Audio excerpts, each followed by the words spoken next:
Hi, this is Sandra Cisneros, and I've been asked to talk about the history of Macondo. Actually, the concept of the Macondo writing workshop came to me in 1988 when I was at Berkeley, and I suddenly realized I wanted to skip class. I wanted to just cut class and not show up. Then I realized I couldn't because I was the teacher. And I thought, something's wrong here. If you don't enjoy this writing workshop, what's going on? And I realized it's because I wasn't working with students that were in love with writing and in love with the power of making social change. You know, except for maybe two students, people were there for ulterior motives. They weren't activists. So it occurred to me then that one day when I could afford to, I would teach a workshop where I would invite members who felt like I do that art can make change in the world, and does, because it changed my reality.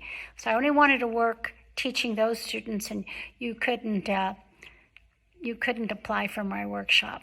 That it would only be by invitation. So that's how this idea began, and it didn't manifest until I was invited by my former employer, the Guadalupe Cultural Arts Center in San Antonio, to teach a writing workshop for them in 1995. And I said I would only do it if I could choose the applicants, if I would look at their writing and see their history and see if there were people I wanted to invest time with. And that was the seedling for what would later become the Writers' Workshop called Macondo. And it was in 1995 that it began at a classroom at Our Lady of the Lake. And then the next year, I wanted to have more control over it. I didn't want it under the auspices of an art center. I wanted to be able to invite people freely, locally and nationally, and have it in my kitchen.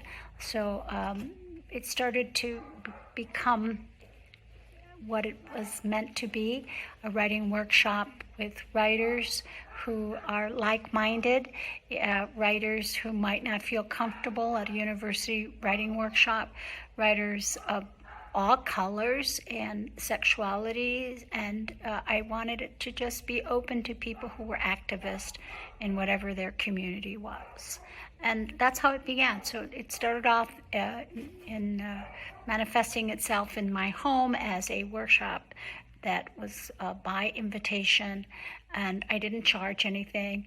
Then we had to charge because a lot of local people would not give it any importance and would take a space and not show up because they had to go to somebody's shower or something crazy like that. And we realized, okay, we need to become an organization that charges so that people value it. And then we got our 501c3, and I think we've been running for more than 15 years. I'm very proud of the writers who have helped to shape it and who have been a part of creating its code of conduct. Brilliant writers, poets, essayists, journalists, brilliant people of all ages from different communities, and like that. That's how Macondo was born. I hope it continues to flourish, and I'm very honored for all of the writers that I've met through it and that I continue to communicate with. I feel in a sense like, it's like RuPaul's Drag Race, and I'm RuPaul. I feel like the mother of this house, and I'm as thrilled as a mother when my writers publish something or present me with their books, like looking at their babies. And I just think Macondo has created my chosen family for me, one that I love very much. Thanks for asking.